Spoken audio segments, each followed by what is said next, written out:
Sometimes, short-term help might be needed, though. I know you talk about changing the economy generally, and one of those other aspects are the energy rebates. So they will last until July 1. So what about the scenario where you form the government in some way in May and you've got power bills, and I know what we're talking about long-term, gas, nuclear, but putting that to one side because that won't change by July 1 next year.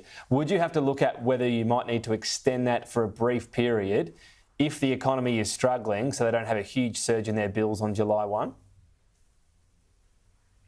Well, we're going to see a huge surge in their bills on July 1 because this government has been putting Band-Aids on bullet wounds, Tom. I mean, I know you love throwing some taxpayer money around. That's the nature of the questions you're asking today. But the truth is the better answer always is go to the source. It's merely a question. This is not advocating. I'm asking questions, but I know what you say around that, and I know the longer term energy issue. But if people are really struggling, let's say there's no rate cut, and they're just hanging on. No, I know it's not long term, but as a short term measure, is it something you look at, or you're against extending that rebate full stop? Tom, what I'm for is get to the source of the problem.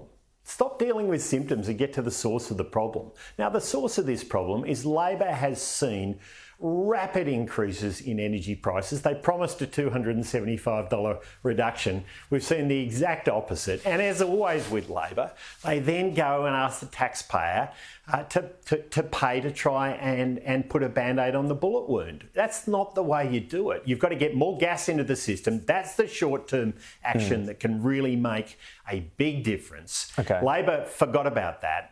They were not interested in making sure they worked with the gas industry when they came into government. Indeed, they've just made life hard for the gas industry, and the result is prices have gone up. Australians are paying far more. Small businesses in particular have really been copping it. And the result is we're seeing record levels of insolvencies. And we know energy costs is part of that problem.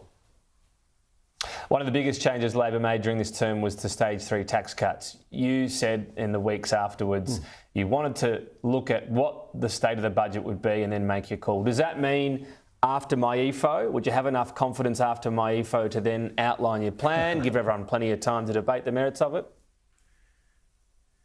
Well, we believe in lower simplified taxes, and that's why for small businesses, we were just talking about a moment ago, we've said that we want to see a permanent accelerated depreciation regime in place for small business. We've already announced that as our policy.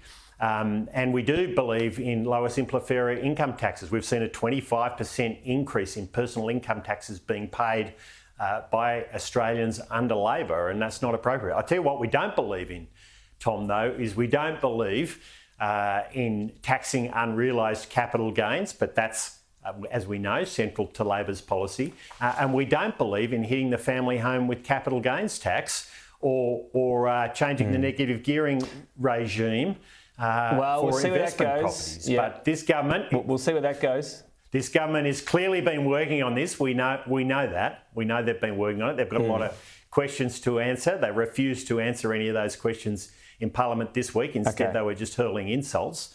But these are the tax policies that really affect Australians, and we'll continue to lay out our policies in the coming months. But what does that mean around stage 3? Would you maybe need to see... Are you waiting to see if Labor hands down a budget and do it then, or would you have enough information after my EFO? Because this is, big talking point as soon as announced by Labor. It's very clear Labor has more to announce because we know they're working on tax policies.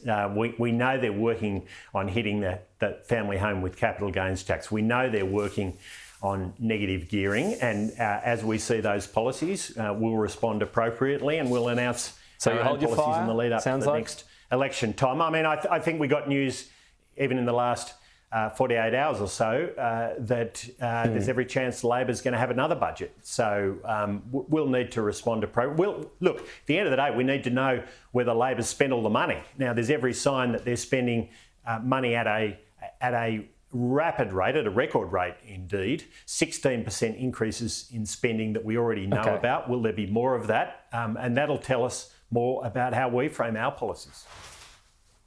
Sounds like we'll be waiting until PFO or the budget. That's my guess at hearing that. But, we'll keep asking. We'll see how we go. Angus Taylor, appreciate your time. Talk again soon. Thanks, Tom.